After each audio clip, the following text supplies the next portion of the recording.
but become. Don't sit down too, because you're going to be praying. You're going to, so don't just make sure that seat is still uncomfortable for you. What do you think? What is the scripture, the Bible passage for this year? Where do we take it from? Somebody tell me. Isaiah what? 54. You could be bold enough to say it. If you don't know it, then you will know it today. Isaiah 54. Let's go back to that Isaiah. For the word God gave us he says, sing what? Barren woman, you who never bore a child, burst into song, shout for joy, you who were never in labor.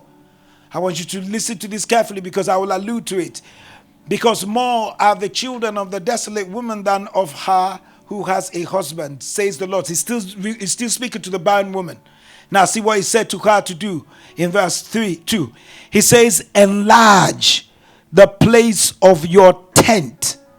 Stretch your tent curtains wide. Do not hold back. Lengthen your cords and strengthen your stakes. He says, for you will spread out to the right and to the left. Your descendants will dispossess nations and settle in their desolate cities. I'm not sure what you're doing with my mic here. He says, do not be afraid. You will not be put to shame. Do not fear disgrace. You will not be humiliated. Now, I just feel we should all read that together. Let's go back to verse 4. Ready, steady, go. What? Now, just personalize it. Ready, steady, go. I will not be what? I will not fear disgrace.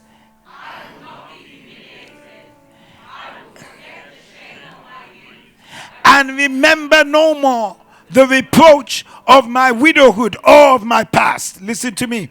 We've been speaking over the last 3 weeks about grow up. And how do you grow spiritually? You've got to commit to righteousness. I said sin is a major factor that stunts growth. Number 2, you've got to commit to prayer. Because prayer brings 3 things, 3 R's. It brings repentance, it brings resources, it brings a rapid response. Today, we've got to commit to change. Commit to change. Listen to me carefully as I teach this briefly, and then we go to pray. For there to be growth, or for you to grow up, there must be change. The failure to embrace change means there will be no growth. Listen carefully. The word change, and we're going to pray about this, it means to alter. It means to convert. It means to reorder. It means to amend. Change means to modify, to revise. Change means to reshape something. So if you want a change in your life, something must shift. Something must be altered. Listen to me. The earth itself is predicated on change. The earth doesn't stand still. It is perpetually in motion. There are changes in seasons. There are changes in people, changes in animals, and changes in time. We are in what period, what season right now? I sent you to school. We're where? What season? We're in winter. After winter, where do we go? Spring. After spring, where do we go? Summer. After summer, where do we go? Autumn. After autumn, where are we back to? Winter.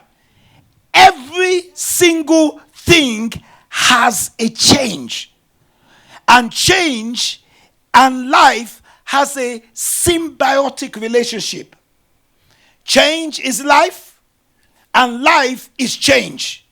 Life is a series of changes, is a series of chapters, is a series of episodes, and each one of them are journeys in themselves. We're on a journey. Our life as a church is changing. Hopefully by this time next year we would occupy a new building. Then the life of us being in this place has changed. Before, this place was first class.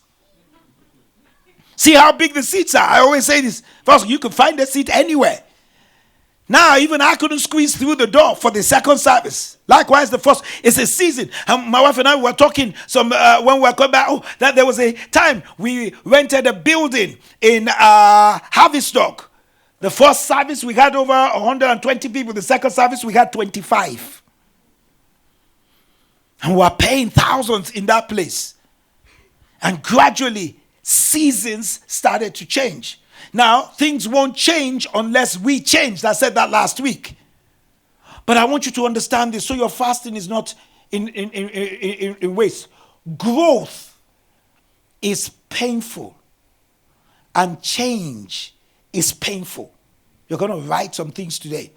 Growth is painful, and change is painful.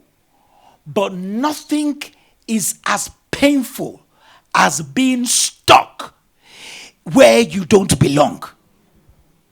You're going to write some things right now, honestly. Growth is painful.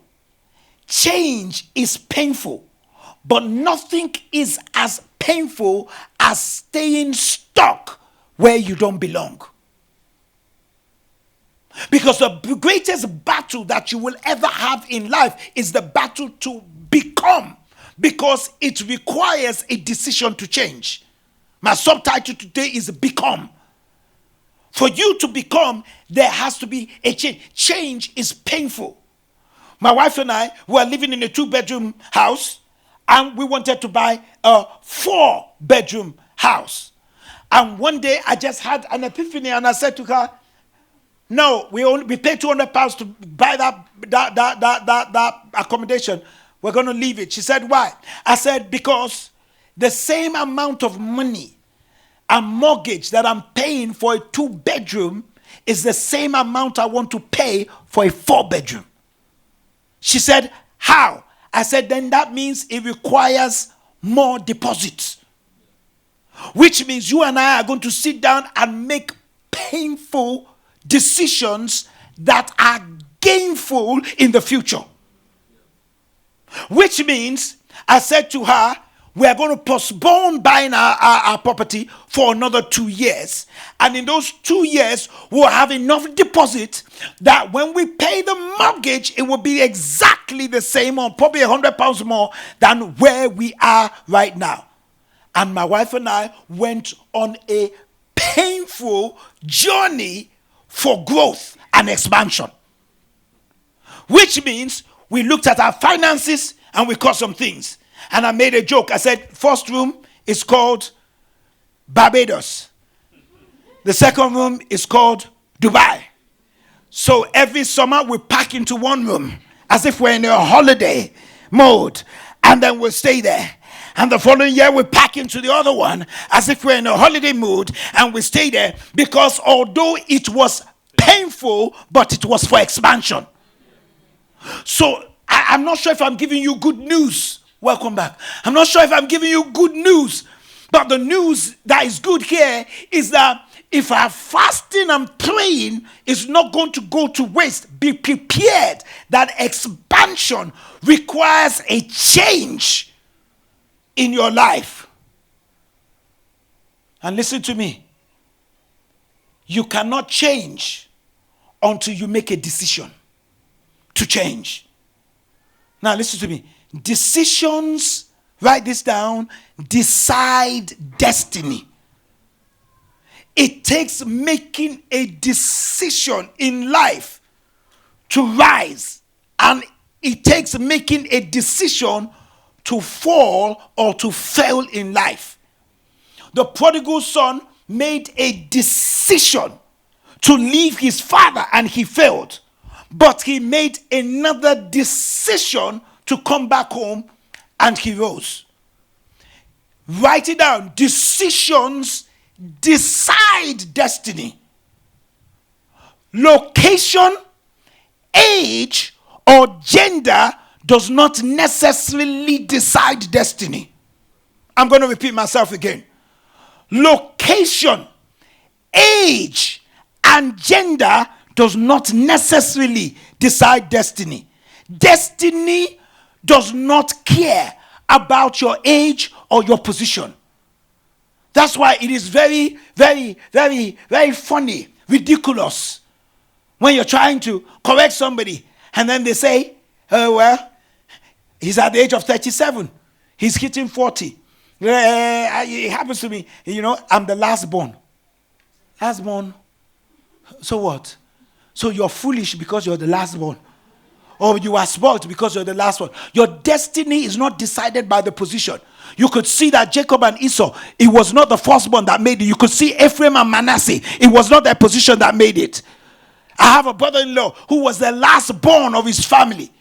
He picked his bag up from where he was living in one outskirt in Nigeria, and he came down to Lagos by himself, young boy, and he made something out of his life without ever, till today, asking a penny from all his siblings that has gone before him. Solid. At the age of 40, he says, I'm retiring. He retired and went into business. Very content. Strong man. Making a decision not based on his position, but based on his decision. All this foolishness that we're taking for use and spending stupid amount of money in counseling for a decision that you cannot make. Listen to me, you can write this down again. Your decision, more than your condition, will decide the quality of your life. Your decision, more than your condition, will actually decide the quality of your life. It is not your condition that is affecting you. It's the decision that you have made. And just take, for example, those who procrastinate. You might want to write this down. Prolonged indecision is giving circumstances permission to choose for you.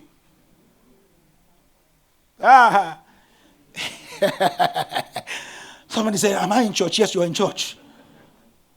That means if you refuse to make a choice or a decision, life and circumstances will become impatient with your indecision, and then they will choose for you. Bro, since all these years, you went out with the girl. First year, second year, third year, fasted fourth year, fifth year, sixth year, seventh year. Come on, fool. Eighth year. And you still have not made a decision. Look at the boy. Look at the boy. And suddenly, you came for the second service. She came for the first service. And as you were walking down archway, you suddenly saw that girl talking to another guy, laughing, finished, laughing, smiling, putting her hands on his shoulder. You who have never shown public affection, PDA, before, you suddenly feel challenged. You walked up to the same girl you have never hugged in private, and then you in public, and then you now walk on, hey, babe, how you doing? Shut up, man. You are now challenged because your prolonged indecision is now making a decision for you. And the girl says, hi. He says, why are you cold? He says, oh, meet this guy. He's just a friend. I met him in church. Oh, hi, how are you? My name is Ray Ray. I'm her fiancé. Where's the ring? The guy is looking like, is it? And by the time you leave, she'll say, have a nice service. She goes. She didn't recognize that God had met her in the service and has said, no more Ray Ray. Richard is the one. Circumstances have chosen for you. Listen to me.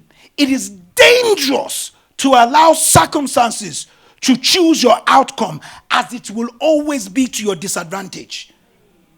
Whenever you sit down and you do not make a decision is made not to make the decision.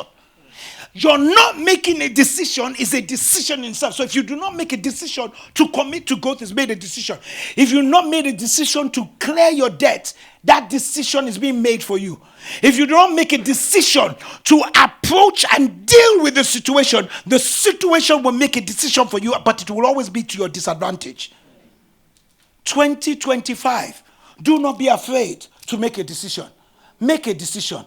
Bruv, it's enough time. Enough time. Girl, make a decision. Make a decision based on God, not based on the packaging.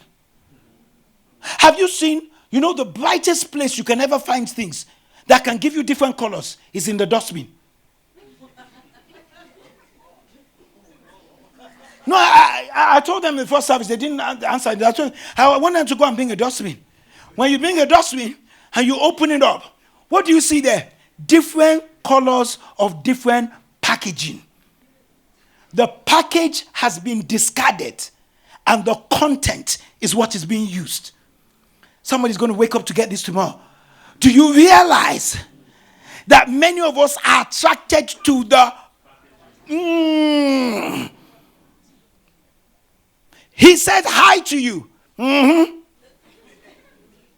What's your name? Talikwa. You even lied. What's your handle? Tiki. Where are you going? No, I'm waiting for my friend. And then suddenly, the guy says, I'll see you later. Fortunately for the guy, he found parking in front of the church. Bim! Summer. The roof goes off.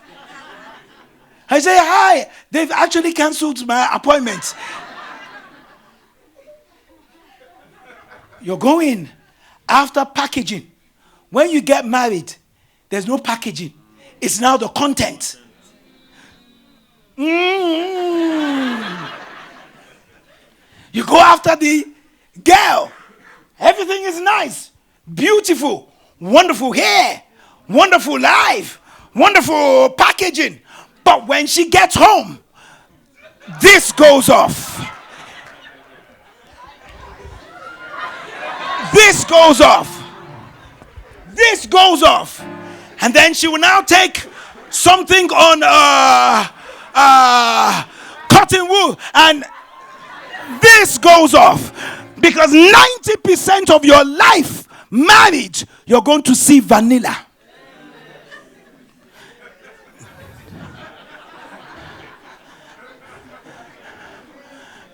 What you saw on the wedding day, while she was a bride on the bridal train, was packaging. Everything was packaged. Everything.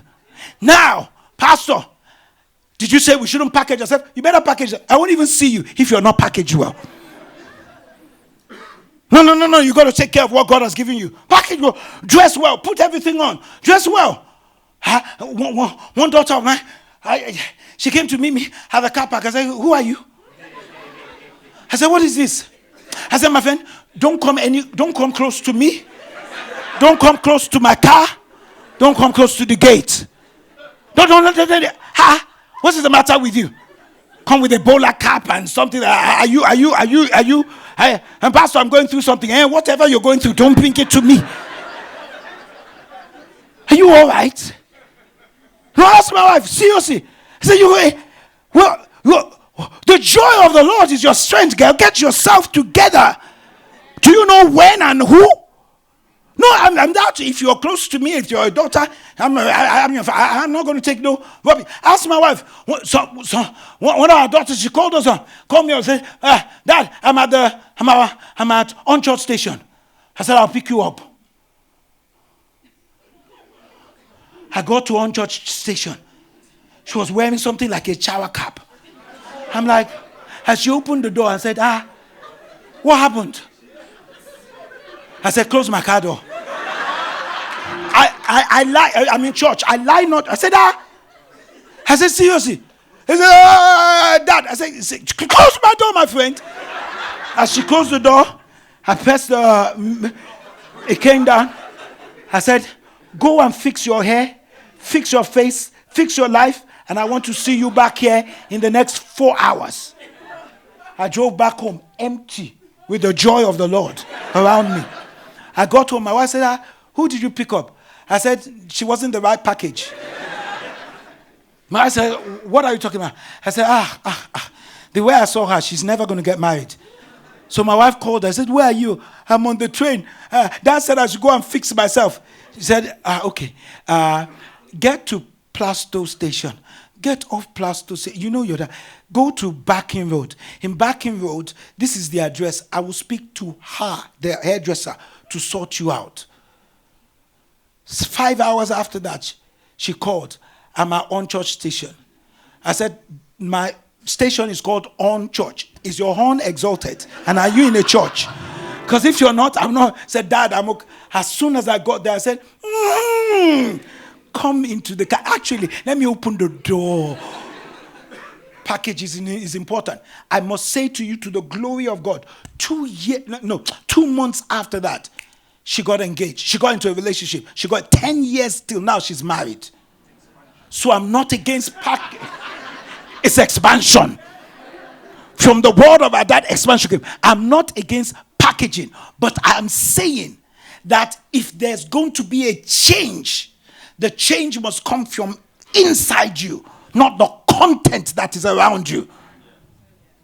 Is everyone hearing what I'm saying? This will be good for you to write down. Every decision is connected to a consequence. Every decision is connected to consequences. Every decision. I'm not going to waste your time this year. A consequence is a corresponding outcome. This is too good for you not to write down. We are not given power to choose consequences. Consequences are already connected to your decision by default. We have no power over consequences. When David slept with Bathsheba, there were consequences.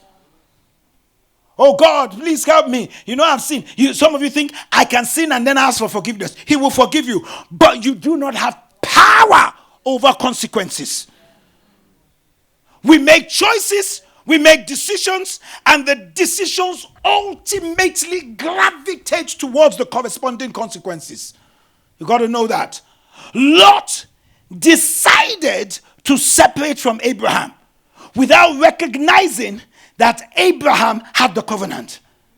And when he separated, he had the consequences of dealing with Sodom and Gomorrah. Ruth decided to stay with Naomi. What was the corresponding consequences? She married a Boaz. God said, I've set before you life and death, but you have to make a choice and a decision. Choose life.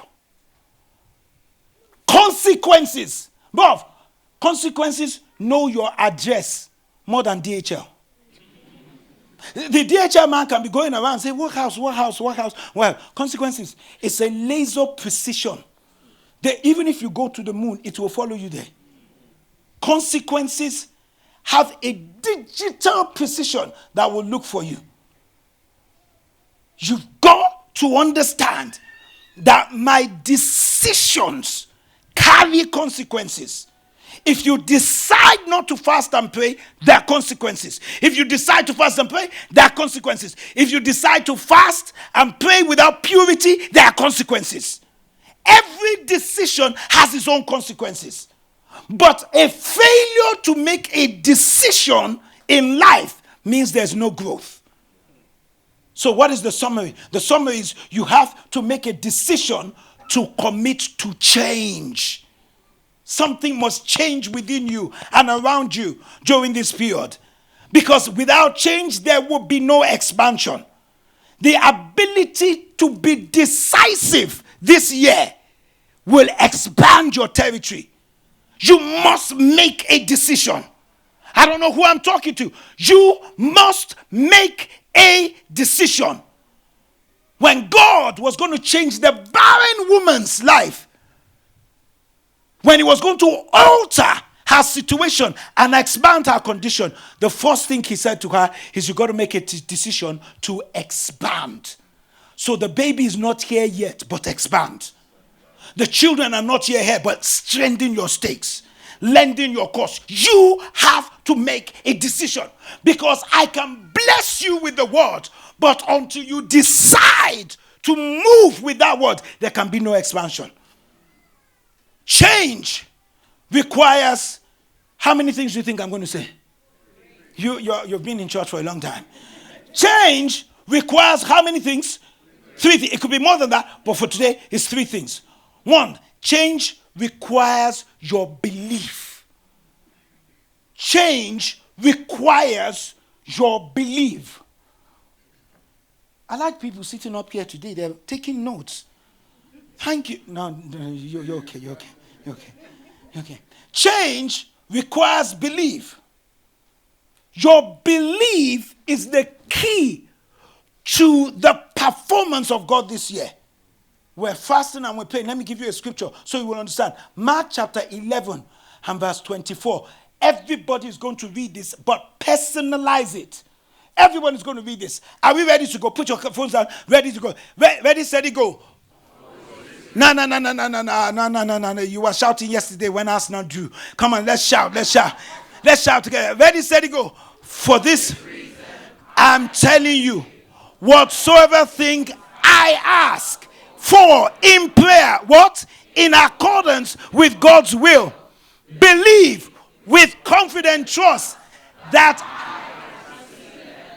and they will be. Did you see that?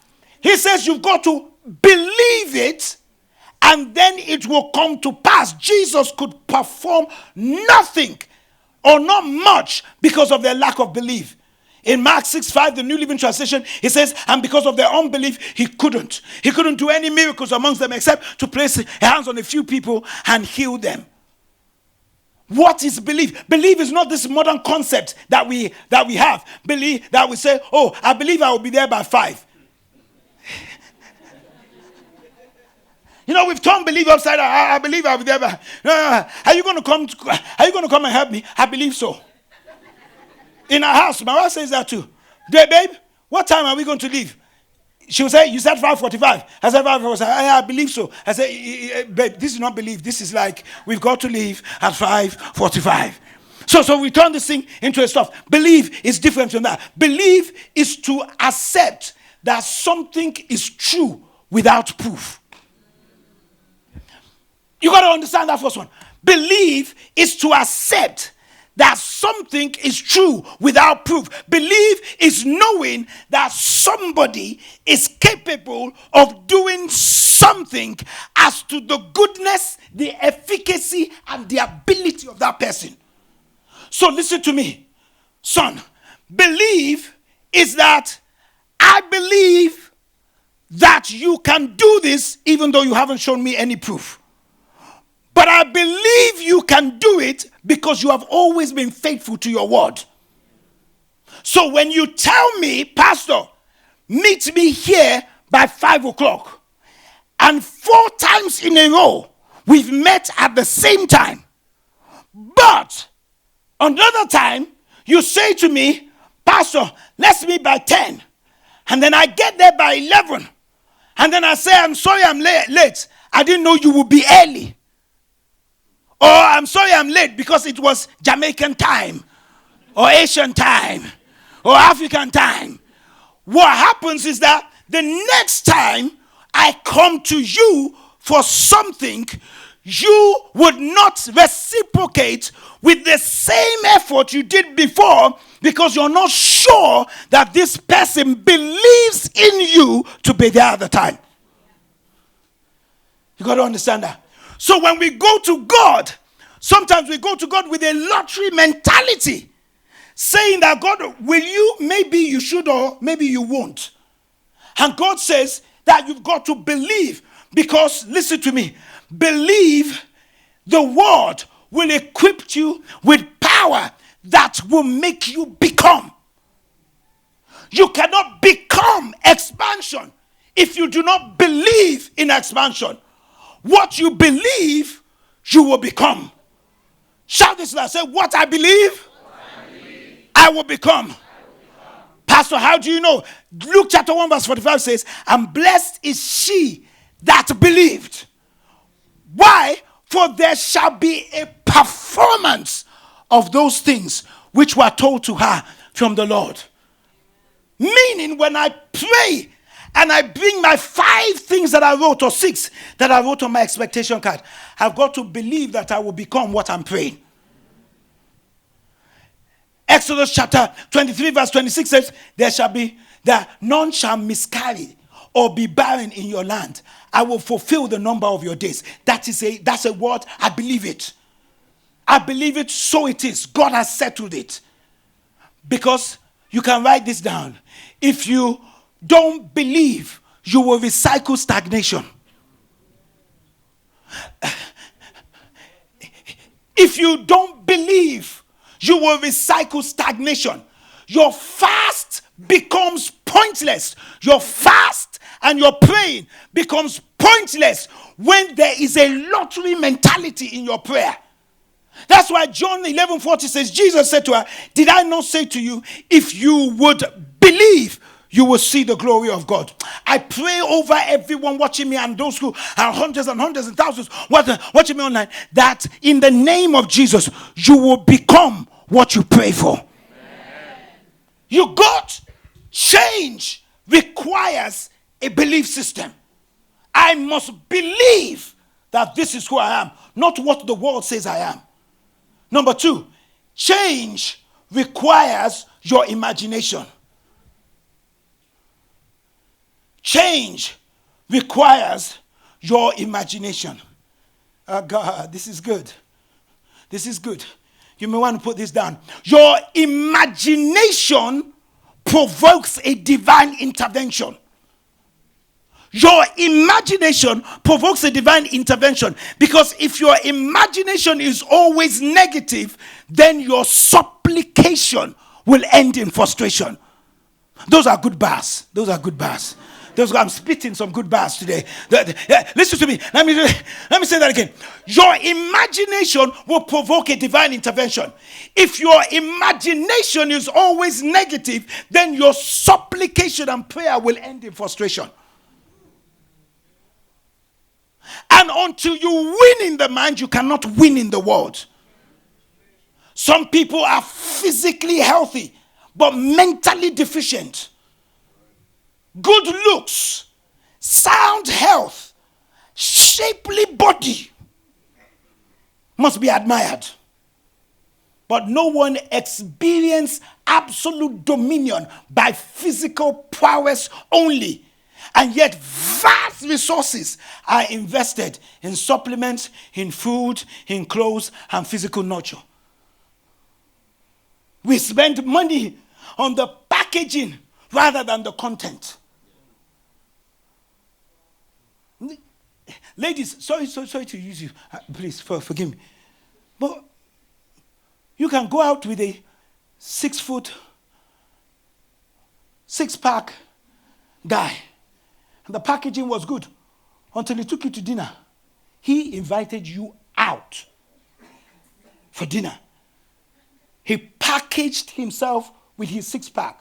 You know he goes to gym. He's an embodiment of gym.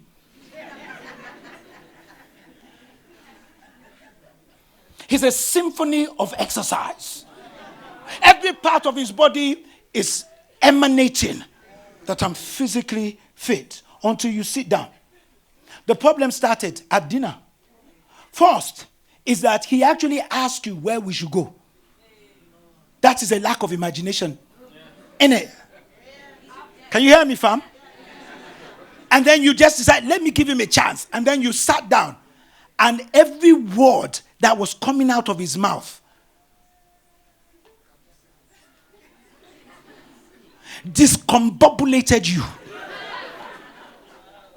Arrant nonsense. It was just spitting rubbish. And this air, and that air, when I walk through this air, and that air, and all that. And it was so boring that you said, please, I want to go to the powder room. And then he asks you, where is the powder room? Sure, you now know he's so... And then you get into the toilet, you're texting your friend like, hey, I'm in trouble. And then you get back to the dinner, and then they brought the bill. And then he says, oh no, split it into two.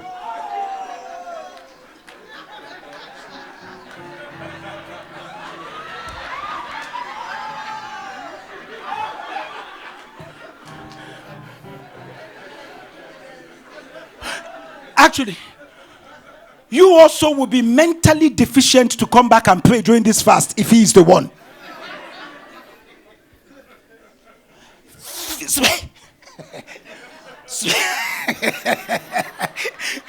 Spend time physically, but mentally, nothing is there.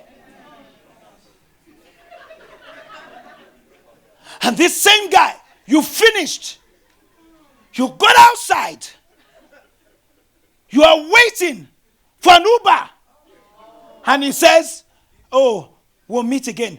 Goes in his car, drives off. You could find out that that guy has... I'm using guys as an example because you women will come for me. But if I go to the opposite, it will be disaster.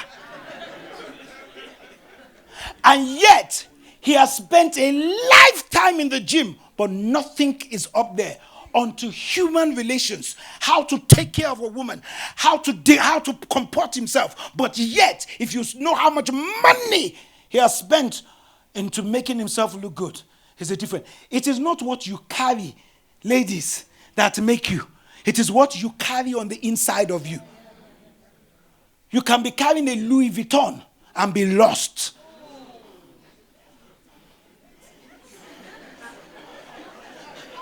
Okay.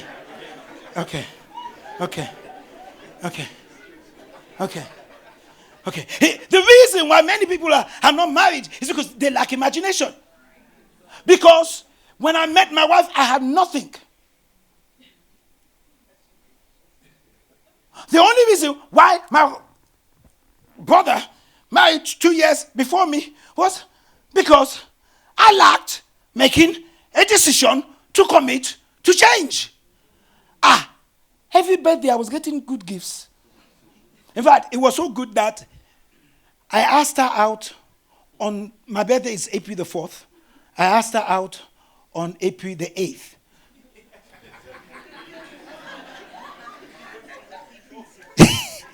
Just after my birthday, so I can receive the boxes before I move. And why? Because I lacked imagination of the future. That it is not in the gifts, it is in the gift. Somebody missed it. The gift of the man shall make way for him. Not the gift he acquires, but what is on the inside of him that makes way.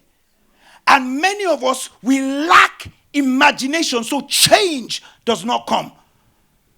Psalm 27 verse 13 says, I've got 5 more minutes to do this. He says, I would have lost heart, despair, unless I had believed that I would see the goodness of the Lord in the land of the living. Vision is the invisible picture within a person that defines his future. I didn't say marry or go out with a potential. I said go out with a vision. Vision.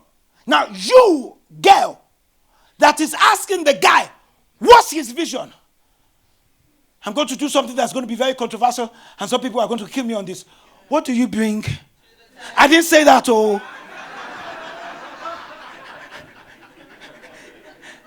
Pastor did not say that. But what is your vision? Does our visions align?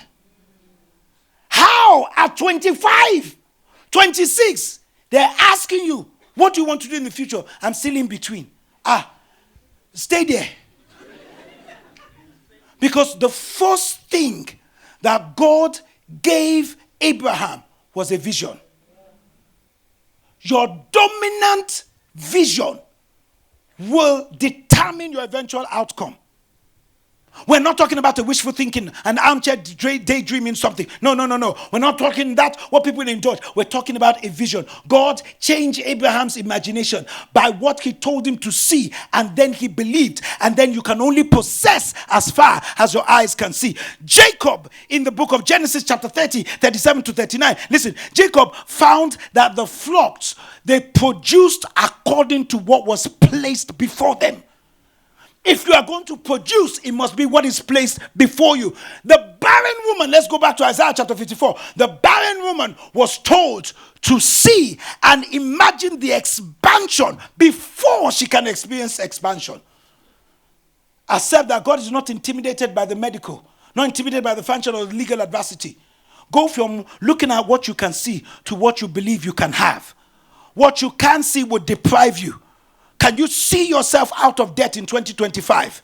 Can you see yourself married? Can you see yourself getting your property? Can you see yourself winning souls for Christ? Can you see yourself overcoming that recurring sin? Can you see yourself? Because if you can't see it, you can't move forward. And let me tell you something. If you are going to expand, you must reject smallness. That's another thing that can go on your Instagram. Enlargement requires us to get out of our small boxes. So, my dear, if you're going to expand this year, your friends may change. Because if you are only in the midst of the people you've always been with, you will not expand. I had to expand my friendship base before we could buy our 2.9 million property. I had to expand. So I went to a guy and said to him, Bob, help me. This building, how do we fund it? He says, oh, I've got this bank that can do it. I said, bank? He says, what's their name? He mentioned the bank. I said, I've been using them for the last 10 years. They do our accounts. They don't have a bank. He says, Bob, I'm telling you, they have a bank. I said, but I've been using them for 10 years. He says, Bob, shut up. They have a bank. And I can promise you, one phone call to them, you will get it. He made one phone call. He says, I've got a friend of mine. You know, you loaned our church. He's also one exactly like our own church. In 4 weeks, 5 weeks, it was approved. 3 months, we had got the building. Why? If I had still sat with the names that look like me on my contact, you understand? Adedonyi, Adebutu, Adeshia, Adefuya. Then I will stay in that circle because I can. Sorry if your name is that. But Caleb and Joshua had to Caleb and Joshua had to step out of the people they were around for them to say we can get that Canaan land. I have to reject smallness. Somebody say, I reject smallness. If you reject smallness, you must be able to expand and have an imagination that the person who is just sitting beside me, it's not by packaging, it's by content. So change requires an imagination. Change requires a belief. And lastly, before we pray, change requires a covenant. Change requires what? Now, I know you've been sitting in church going for 1 hour, 30 minutes. You haven't heard me say turn to the person beside you. But now you're going to turn. Now turn to the person and say change requires a covenant. Mark the person you're sitting beside. If they didn't talk to you, next Sunday when you're coming in and the ushers place you beside, say, sorry, I need change. I need change. Turn to someone else. Say, change. No, repeat. Say this again. Say, your change requires a covenant. Say to yourself, say, my change requires a covenant. Pastor, we're fasting. Should we be talking to the person beside us? Yeah, you can take some mint and you'll be fine.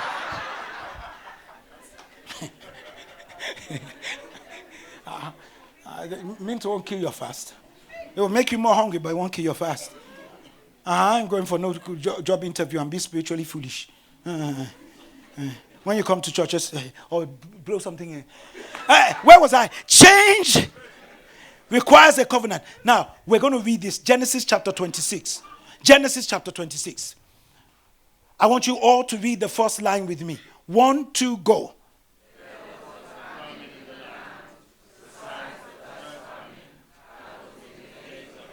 Please do me a favor. I've been preaching for the last, I've been here since 8 o'clock or 9 o'clock. Say it loudly. There was a what? In the land. Beside the first famine that was in the days of Abraham. Thank you. The Bible says, and Isaac went to Abimelech, the king of Philistine in Gerar. Then the Lord appeared to him and said, everybody read with me. Ready? Do not go down to Egypt. Wait. His dad, when there was a famine in the land, where did he go to? Egypt. And now God says, do not go to Egypt. Read with me. Live in the land which I will tell you. Go back to verse 1. We need to get this right. Where was the famine? The famine was in the land. And it was different from the first famine. Verse 2, what did he say? It says, then the Lord appeared to him and said, do not go to Egypt. Live in the land which I will tell you. Don't go to verse 3 yet. Don't go. So, if it was me, God said to me that don't go to Egypt, but you need to go to a land in which I will show you. I will be happy because at least he's telling me to go somewhere. Innit? So, because of God is a covenant over generations, I knew God spoke to my father to leave where he was going and go to a land that he will show him. Is that right? Yeah. Is that right? So I know God says, I know there's a famine in the land, but where you want to go, don't go down to Egypt. Because clearly he was going to go down to Egypt. He says, but go to a land where I will show you. Verse 3. Where did he now tell him to do?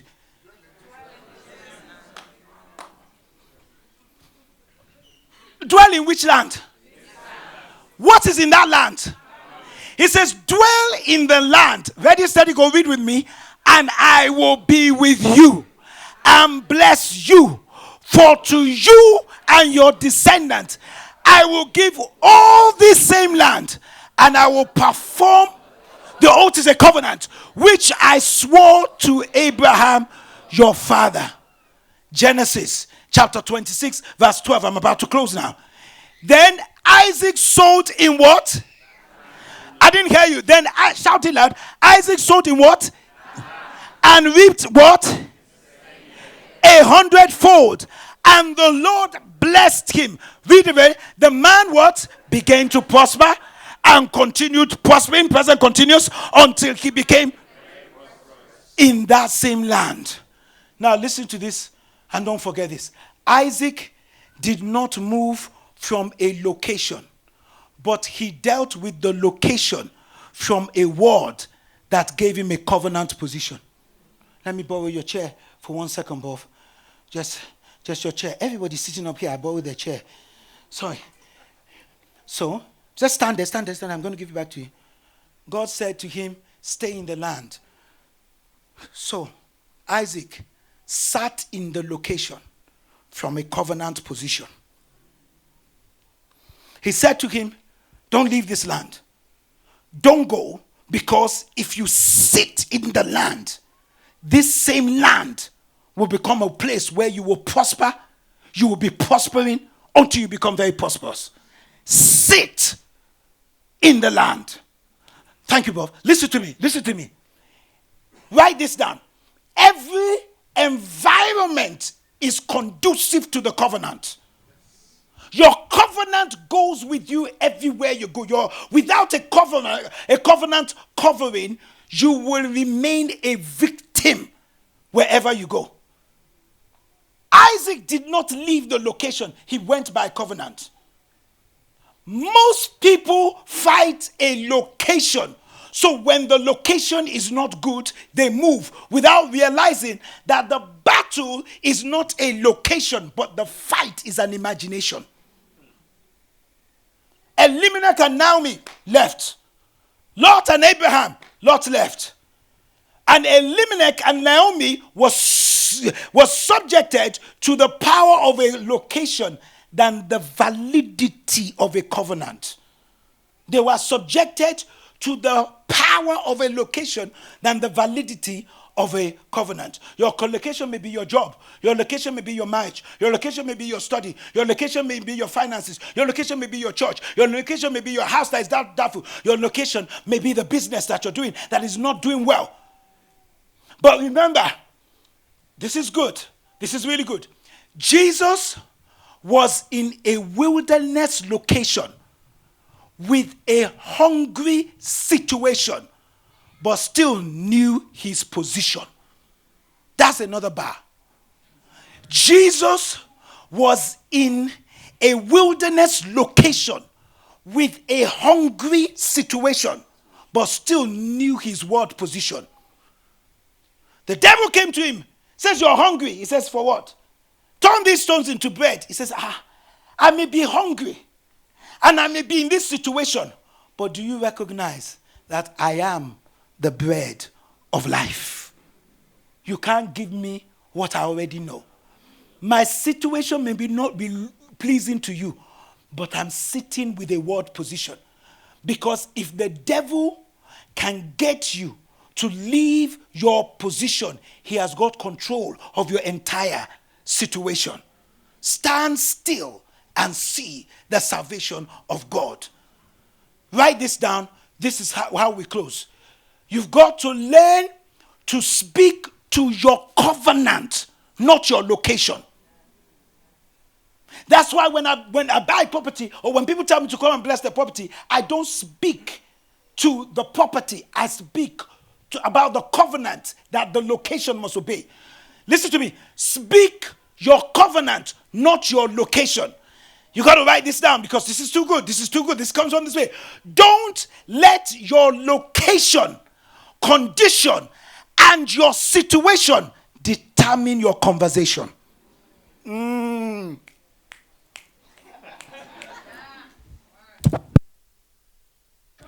drop. Mic drop. If you're fasting and you're praying with us, don't let your location, your condition, or your situation determine your conversation. Speak the covenant. When we're believing God for a child, even after 10 years, we're speaking the covenant. If you keep speaking about it long, you will believe it. And what you believe, you will become. You got to speak about it. I'm not married. That's a situation. But there's a conversation of a covenant that goes on the inside of you. I must speak the covenant, not speak the location, not speak the situation. Did you see Isaac speaking about the situation in the location? He just said, God spoke to me to stay in the land. I will sow in this land, because the conversations he was having was with his covenant. That is the reason, as I close, why I get you to make confessions. Because when you confess it, you will become it. And some people don't know what confessions are.